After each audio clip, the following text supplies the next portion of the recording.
запрещено. И главное правило — не смотреть на солнце без специальных приборов, поскольку она работает как выжигательная линза. Категорически не рекомендуется также ограничиться только обычными солнцезащитными очками, особенно при использовании приближения на смартфонах. Для глаз это небезопасно, а качество кадров будет низким. Вот такие правила безопасности. Коллеги, передаю слово. И вот соблюдая эти простые правила, вечер обещает быть удивительным и неповторимым.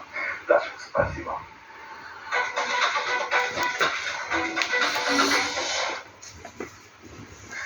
Далее у нас Литва. Вильнюс все активнее получает и осваивает военные бюджеты.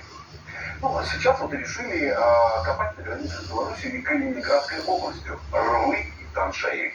Они нужны НАТО. Копать хотят несколько лет, на это потратить около 50 миллионов евро.